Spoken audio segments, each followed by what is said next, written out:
اما بعد، یہ ایک حدیث ہے، حضرت انس رضی اللہ تعالیٰ عنہ سے روایت ہے کہ حضور اقدس نبی کریم سرور دو عالم صلی اللہ علیہ وسلم نے ارشاد فرمایا کہ اذا احب اللہ عبدا صب علیہ البلاء صبا،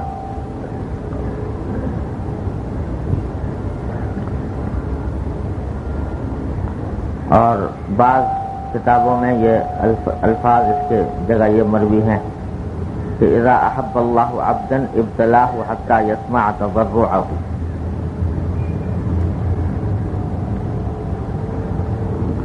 معنی اس کے یہ ہے، حدیث کا ترجمہ یہ ہے کہ جب اللہ تبارک و تعالی کسی بندے سے محبت فرماتے ہیں تو بعض اوقات اس کے اوپر مختلف آزمائشیں بھیجتے ہیں، اور وہ آزمائشیں بارش کی طرح اس کے اوپر برستی ہیں، اور بعض روایتوں میں اسی کے اندر یہ اضافہ ہے کہ جب ملائکہ فرشتے یہ کہتے ہیں کہ یا اللہ یہ تو آپ کا نیک بندہ ہے، آپ کا محبوب بندہ ہے، آپ سے محبت کرنے والا ہے، تو اس پر اتنی آزمائشیں کیوں؟ تو باری تعالیٰ جواب میں فرماتے ہیں کہ اس کو اسی حالت میں رہنے دو، اس لیے کہ میں چاہتا ہوں، مجھے یہ بات پسند ہے کہ میں اس کی آواز سنوں، اس کی دعا کی آواز سنوں، اس کی عاجزی اور گریہ و زاری کی آواز سنوں۔ یہ الفاظ ہیں حدیث کے۔ یہ حدیث اگرچہ سند کے اعتبار سے کمزور ہے، لیکن اس معنی کی متعدد احادیث آئی ہیں، ایک سے زیادہ۔ مثلا آگے حضرت ابو امامہ رضی اللہ تعالیٰ عنہ کی حدیث نقل کی ہے، اس کا بھی تقریباً مفہوم یہ ہے کہ اللہ تعالیٰ فرشتوں سے فرماتے ہیں کہ میرے بندے کے پاس جاؤ اور اس کو آزمائش میں مبتلا کرو، تو میں اس کی آواز سننا پسند کرتا ہوں۔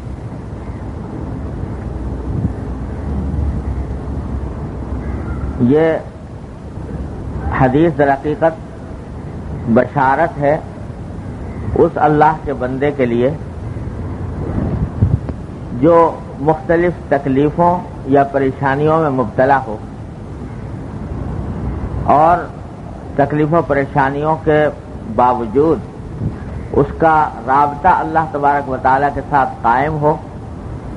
اور وہ دعا کے ذریعے اپنی اس تکلیف اور پریشانی کو دور کرنے کی فکر کر رہا ہو، اس کے لیے اس حدیث میں بشارت ہے۔ اور یہ بشارت ہے کہ یہ تکلیف جو دی جا رہی ہے، یہ در حقیقت یہ تکلیف اللہ جل جلالہ نے محبت کی، اور اللہ تبارک و تعالی نے اپنے کرم اور فضل سے یہ تکلیف دی ہے، ورنہ اس کا منشا کوئی اللہ تعالیٰ کی ناراضگی نہیں۔ اس کی تھوڑی سی تفصیل یہ ہے کہ جب بھی کوئی انسان کسی بلا میں مبتلا ہو، الیاذ باللہ، کسی پریشانی میں ہو، کسی تکلیف میں ہو، کسی بیماری میں ہو، افلاس میں ہو، تنگ دستی میں ہو، قرضے کی مصیبت میں ہو، بے روزگاری میں ہو، گھر کی پریشانی میں مبتلا ہو، تو یہ پریشانیاں جو بھی انسان کو دنیا میں آتی ہیں یہ دو قسم کی ہوتی ہیں۔ بعض مرتبہ پریشانیاں ہوتی ہیں، اللہ بچائے، اللہ تعالیٰ کی طرف سے قہر ہوتا ہے، اللہ تعالیٰ کی طرف سے عذاب ہوتا ہے۔ آخرت، اصل انسان کے برے اعمال کا بدلہ تو ملنا ہے آخرت میں، لیکن اللہ تعالیٰ بعض اوقات دنیا میں بھی عذاب کا مزہ چکھا دیتے ہیں۔ جیسے قرآن کریم نے فرمایا وَلَنُذِيقَنَّهُم مِّنَ الْعَذَابِ الْأَدْنَىٰ دُونَ الْعَذَابِ الْأَكْبَرِ لَعَلَّهُمْ يَرْجِعُونَ، کہ جو آخرت میں بڑا عذاب آنے والا ہے اس سے پہلے ہم تھوڑا سا عذاب کا مزہ دنیا میں بھی چکھاتے ہیں تاکہ ان کو ایک مرتبہ تازیانہ لگے اور یہ اپنی بدعمالیوں سے باز آئیں۔ تو بعض مرتبہ تکلیفیں ہوتی ہیں، پریشانیاں ہوتی ہیں، وہ ہوتی ہیں در حقیقت اللہ تعالیٰ کے عذاب کے طور پر، سزا کے طور پر، اور بعض مرتبہ پریشانیاں اس وجہ سے ہوتی ہیں جو یہاں پر مذکور ہے کہ اللہ تبارک و تعالیٰ کی طرف سے بندے کے درجات بلند کرنے ہوتے ہیں، اس کو کہیں سے کہیں پہنچانا ہوتا ہے، اور اس درجات کی بلندی کے لیے، اجر و ثواب میں اضافے کے لیے اس کو تکلیفیں دی جاتی ہیں۔ تو دونوں میں فرق کیا ہے، کیسے پتہ لگے کہ یہ تکلیف جو ہمیں پیش آ رہی ہے یہ پہلی قسم کی ہے یا دوسری قسم کی ہے؟ تو اس کی علامت بالکل صاف اور واضح ہے۔ وہ علامت یہ ہے کہ اگر کسی تکلیف اور پریشانی کے موقع پر انسان اللہ کی طرف رجوع کرنا چھوڑ دے اور اس کے دل میں اور وہ اللہ تعالیٰ کی تقدیر کا شکوہ کرنے لگے کہ میں ہی رہ گیا تھا اس پریشانی کے لیے، میں ہی رہ گیا تھا اس تکلیف کے لیے، کیوں میرے اوپر یہ تکلیفیں آ رہی ہیں، شکوہ کرنے لگے، گلہ کرنے لگے اور وہ اللہ تعالیٰ کی طرف رجوع کرنا چھوڑ دے۔ تکلیفوں کی حالت میں آدمی جو پھنس کر پہلے نمازی تھا نماز چھوڑ دی، کچھ معمولات کا پابند تھا وہ معمولات چھوڑ دیے، اور اللہ تعالیٰ کی طرف رجوع نہیں کر رہا، اس تکلیف کو دور کرنے کے لیے سارے ہاتھ پاؤں مار رہا ہے، اپنے ظاہری کام کر رہا ہے، لیکن اللہ تعالیٰ کی طرف رجوع نہیں کرتا، دعا نہیں کرتا، اللہ تعالیٰ سے مانگتا نہیں، استغفار نہیں کرتا، توبہ نہیں کرتا۔ یہ علامت اللہ بچائے اس بات کی ہے کہ یہ تکلیفیں اللہ تعالیٰ کی طرف سے قہر ہیں، اللہ تعالیٰ کی طرف سے سزا ہے، عذاب ہے۔ اللہ تعالیٰ ہر مومن کو اس سے محفوظ رکھے۔ لیکن اگر تکلیف آنے کے باوجود انسان رجوع کر رہا ہے اللہ تعالیٰ سے، یا اللہ میں کمزور ہوں، اس تکلیف کا تحمل نہیں کر سکتا، اپنی رحمت سے مجھے اس سے بچا لیجئے، اپنی رحمت سے مجھے سے محفوظ فرما دیجئے، رجوع کر رہا ہے اللہ تبارک و تعالیٰ ہی سے، اور دل میں شکوہ اور گلہ نہیں ہے، تکلیف کا احساس ہے، اس تکلیف میں چاہے روئے بھی، اس تکلیف میں چاہے رنج کا اظہار بھی کرے، غم کا اظہار بھی کرے، لیکن اللہ تبارک و تعالیٰ کی تقدیر سے شکوہ نہیں، اور رجوع اسی کی طرف ہے کہ اس تکلیف کی حالت میں وہ پہلے سے زیادہ اللہ تعالیٰ کی طرف رجوع کر رہا ہے، پہلے سے زیادہ نمازیں پڑھ رہا ہے، پہلے سے زیادہ اللہ تعالیٰ سے دعائیں مانگ رہا ہے۔ تو یہ علامت اس بات کی ہے کہ انشاءاللہ یہ تکلیف اللہ جل جلالہ کی طرف سے بطور ترقی درجات ہے، اور وہ اس حدیث کا مصداق ہے جو یہاں پر بیان کی گئی۔ اور یہ رہا یہ کہ صاحب یہ عجیب معاملہ، اگر کسی کے دل میں یہ خیال پیدا ہو کہ بھئی جب کسی بندے سے محبت ہے تو محبت میں تو آرام پہنچایا جاتا ہے، راحت دی جاتی ہے، تکلیف کیوں دی جا رہی ہے؟ بندے کو جب محبت ہے بندے سے تو اس کو آرام پہنچانا چاہیے، تکلیف کیوں دے رہے ہیں؟ اگر کسی کے دل میں یہ خیال پیدا ہو تو اس کا جواب یہ ہے کہ دیکھو اس کائنات میں، پہلے بھی بار بار میں آپ سے عرض کر چکا ہوں، اس دنیا میں کوئی بھی انسان ایسا نہیں جس کو کبھی نہ کبھی کوئی نہ کوئی تکلیف نہ پہنچے، کوئی نہ کوئی صدمہ نہ پہنچے۔ کوئی بھی انسان، چاہے وہ بڑے سے بڑا نبی اور پیغمبر ہو،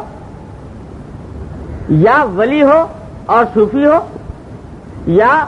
کوئی سرمایہ دار ہو، دولت مند ہو، کتنی دولت رکھنے والا ہو، ایسا نہیں ہو سکتا کہ وہ تکلیف کے بغیر دنیا سے چلا جائے۔ اس واسطے کہ اللہ تبارک و تعالیٰ نے یہ عالم بنایا ہی دنیا کا ایسا ہے کہ اس میں غم اور خوشی، رنج اور تکلیف، صدمہ اور تکلیف، یہ سب ساتھ ساتھ چلتے ہیں۔ جو خالص خوشی کا مقام ہے،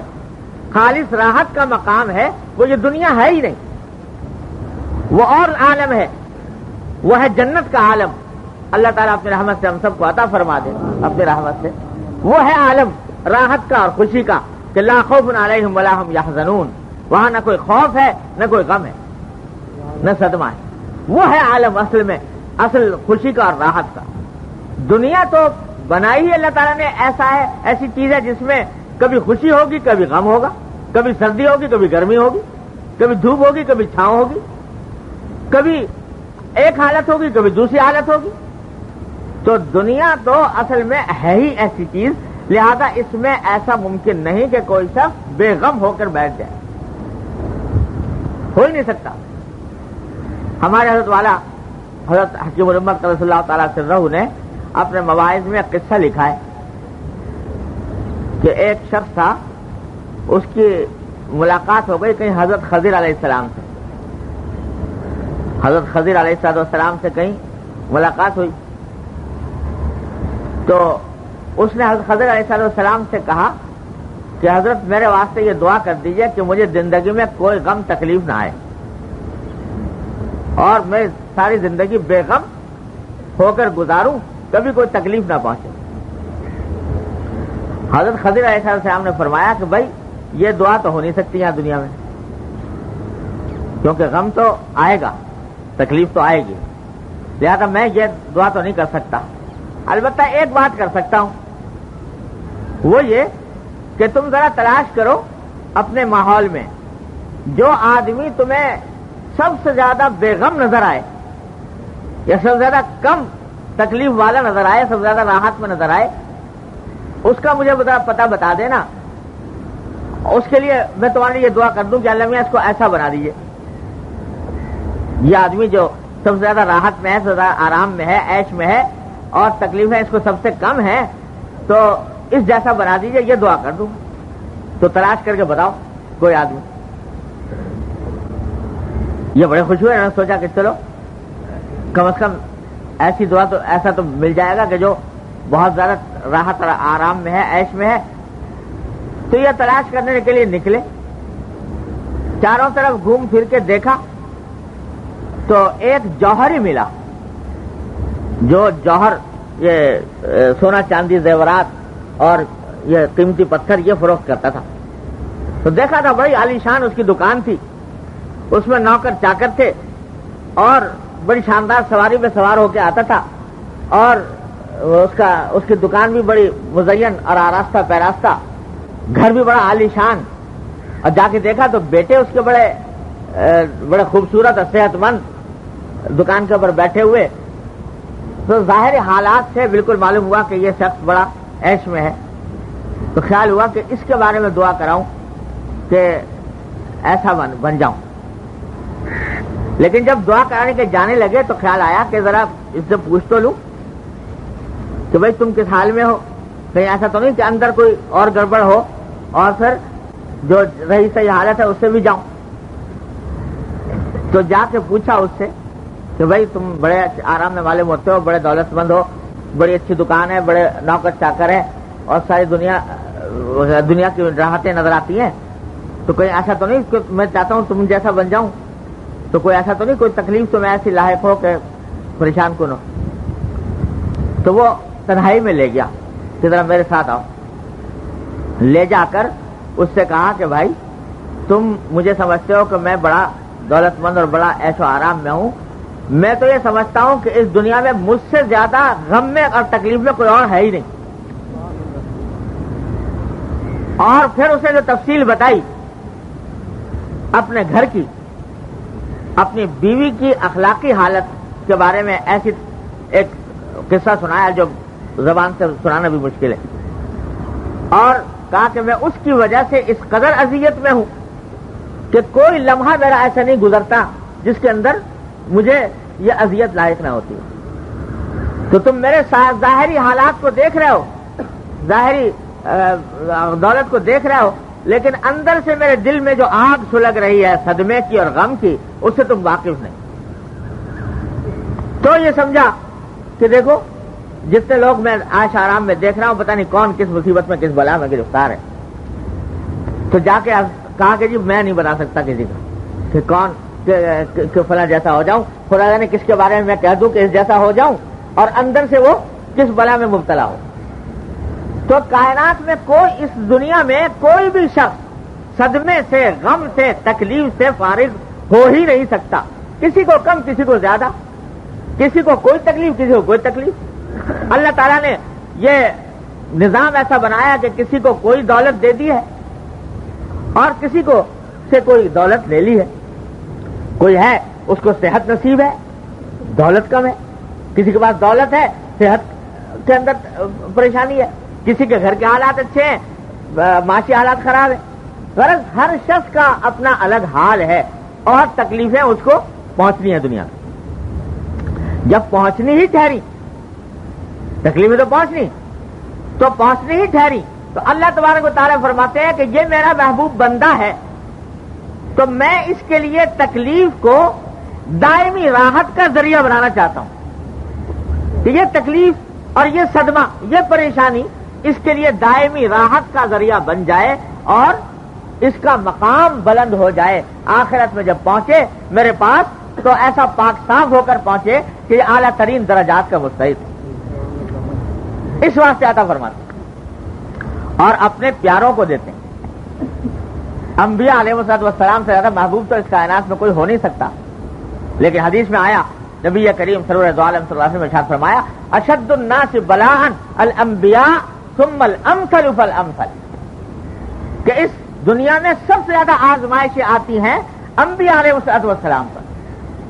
اور پھر ان کے بعد جتنا کوئی ان سے زیادہ قریب ہوتا ہے، ان سے مشابہت رکھنے والا ہوتا ہے، اتنی آزمائشیں اس کے اوپر آتی ہیں۔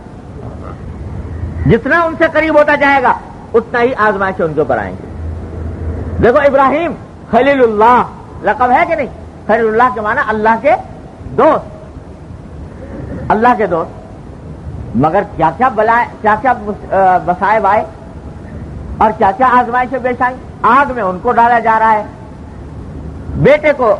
ذبح کرنے کا ان کو حکم آ رہا ہے، بیوی بچے کو ایک بے آب و گیاہ وادی میں چھوڑ کر جانے کا حکم ان کے اوپر آ رہا ہے۔ غرض کوئی نوع تکلیف کی ایسی نہیں ہے جو ان کے اوپر آئی نہ ہو۔ اپنے پیارے ہیں لیکن دیا جا رہا ہے، تکلیف دی جا رہی ہے، اس واسطے دی جا رہی ہے تاکہ ان کے درجات بلند کیے جائیں۔ ارے جب ان تکلیفوں کا انعام ملے گا آخرت میں تو اس وقت پتہ چلے گا کہ یہ تکلیفیں تو کوئی پرکاہ کے برابر حیثیت ہی نہیں رکھتی تھی، وہ تو بھول جائے گا انسان، اور پھر اس کے بدلے جو انعامات اللہ تبارک و تعالیٰ کی طرف سے ہوں گے تو ان کا کچھ ٹھکانہ نہیں۔ اسی لیے حدیث میں آتا ہے کہ حضور اقدس نبی کریم صلی اللہ علیہ وسلم نے ارشاد فرمایا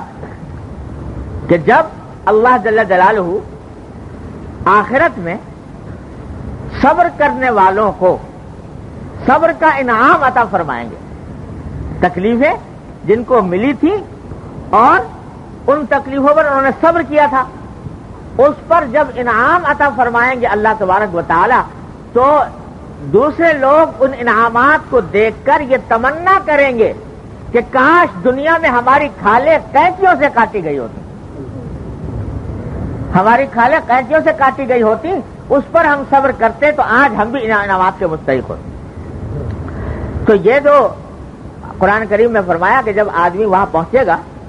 یہ ہمیں محدود نظر کی وجہ سے، محدود عقل کی وجہ سے ہم اس دنیا ہی کو سب کچھ سمجھے بیٹھے ہیں، لیکن جب وہاں پہنچے گا انسان تو دنیا کا تصور اس کو ایسا آئے گا کأنہم لم یلبسوا الا عشیۃ او ضحاھا، کہ ساری عمر ایسا لگے گا جیسے کہ شام کا ایک شام گزر گئی یا ایک صبح گزر گئی، وہ لگے گی۔ اور آخرت کی جو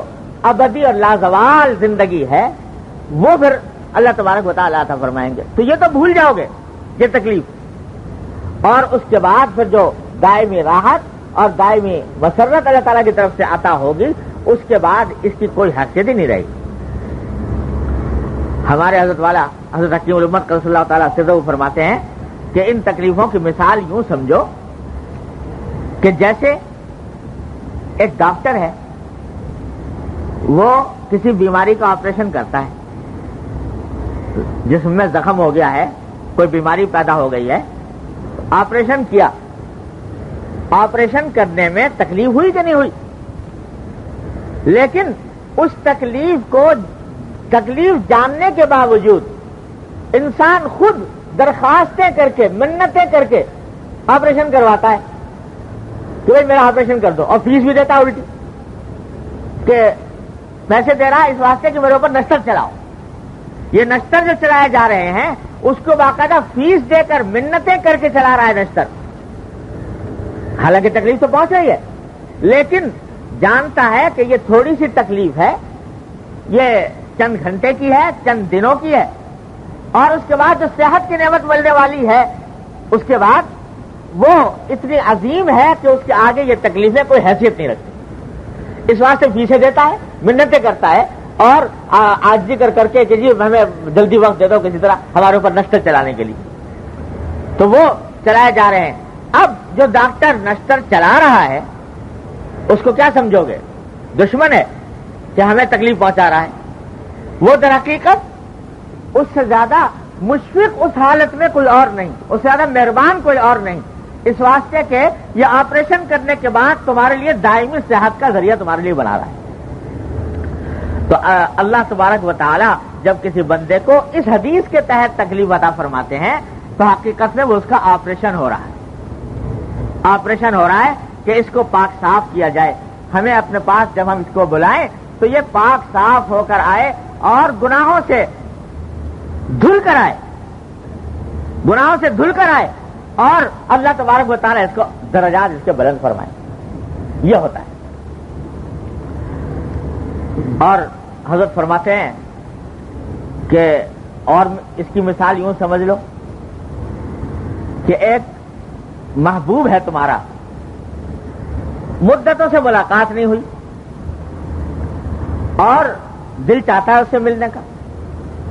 کسی وقت اچانک پیچھے سے آ کر اس نے تمہاری کمر کے گرد ہاتھ ڈال کے اور تمہیں دبانا شروع کر دیا، اتنی زور سے دبایا کہ پسلیاں درد کرنے لگی، تکلیف ہوئی۔ لیکن اگر وہ یہ کہے کہ بھائی اگر تم چاہو تو میں چھوڑ دوں اور یہ پسلیاں جو تمہاری دکھ رہی ہیں یہ دکھن تمہاری دور ہو جائے اور میں کسی اور کی پکڑ لوں اس طرح، اور کسی اور کو اس طریقے سے تکلیف پہنچانے شروع کر دوں، تو اگر محبوب صادق ہے، سچا، تو وہ کہے گا کہ بھائی اس سے زیادہ تکلیف پہنچا دو، سرے دوستاں سلامت کے تو خنجر آزمائی، سرے دوستاں سلامت کہ تو خنجر آزمائی، نہ شود نصیب دشمن کے شود ہلاک تیغت، سرے دوستاں سلامت کے تو خنجر آزمائی، تیرے خنجر یہ دشمنوں کے، میں نہیں چاہتا کہ تیرا خنجر دشمنوں پر چلے، تیرا نشتر دشمنوں پر چلے، یہ تو سرے دوستاں سلامت کے تو خنجر آزمائی۔ تو اللہ تبارک و تعالیٰ کی طرف سے یہ جو آتی ہیں تکلیفیں، حقیقت میں اللہ کے ان بندوں پر جو رجوع کرنے والے ہیں اللہ تعالیٰ کی طرف، تو فرماتے ہیں وَلَنَبْلُوَنَّكُمْ بِشَيْءٍ مِّنَ الْخَوْفِ وَالْجُوعِ وَنَقْصٍ مِّنَ الْأَمْوَالِ وَالْأَنفُسِ وَالثَّمَرَاتِ، ہم تمہیں آزمائیں گے، ضرور آزمائیں گے، یعنی اتنی تاکید کے ساتھ لَنَبْلُوَنَّكُمْ، تمہیں ضرور آزمائیں گے۔ کہاں سے آزمائیں گے؟ بِشَيْءٍ مِّنَ الْخَوْفِ، کبھی کوئی خوف آ جائے گا، کبھی والجوع، کبھی بھوک سے آزمائیں گے، کبھی تمہارے مال میں کمی ہو جائے گی، کبھی تمہارے پھلوں میں کمی ہو جائے گی، کبھی تمہارے ملنے جلنے والے اعزاء اقربا میں کمی ہو جائے گی کہ کسی کا انتقال ہو گیا، یہ تو ہم آزمائیں گے، تمہیں چھوڑ نہیں سکتے۔ اور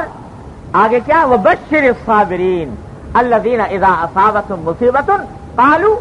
إِنَّا لِلَّهِ وَإِنَّا إِلَيْهِ رَاجِعُونَ، خوشخبری سنا دو ان لوگوں کو جو ان آزمائشوں پر صبر کریں اور یہ کہہ دیں کہ انا للہ و انا الیہ راجعون، اولئک علیہم صلوات من ربہم ورحمہ، ان کے اوپر صلوات ہے یعنی رحمتیں ہی رحمتیں اللہ تعالیٰ کی، واولئک هم المہتدون، اتنی بڑی گواہی اللہ تعالیٰ نے دے دی۔ تو بھائی یہ تو اللہ تعالیٰ کا نظام ہے کہ اللہ تعالیٰ اپنے نیک بندوں کو بعض اوقات یہ تکلیفیں اس لیے پہنچاتے ہیں کہ ان کے درجات بلند ہوں. ہمارے حضرت والد صاحب کا تعالیٰ سے یہ شعر پڑھا کرتے تھے بڑے عجیب وجد کے سے عالم میں. اللہ کہ وہ فارسی کا شعر ہے کہ ماں پروریم دشمن و مامی کشیم دوست، ماں پروریم دشمن و مامی کشیم دوست، کسرا چراؤ چون رسد در قضائے ماں. کہ ہم بعض اوقات دشمن کو پالتے ہیں، اس کو ترقی دیتے ہیں اور دوست کو مارتے ہیں، دوست کو تکلیف پہنچاتے ہیں. کسرا چراؤ چون رسد در قضائے ماں. ہمارے قضا میں، ہماری تقدیر میں کسی کو چون و چرا کی مجال نہیں. ہماری حکمت کو کون سمجھے؟ حضرت نے ایک قصہ لکھا ہے حضرت حکیم الامت صلی اللہ تعالی وسلم نے کہ وہ آئین میں فرمایا کہ ایک شہر میں 2 آدمی بستر مرگ پر پڑے ہوئے تھے. ایک تھا مسلمان اور ایک تھا یہودی. دونوں موت کے قریب پہنچ رہے تھے، بستر مرگ پر تھے. تو یہ جو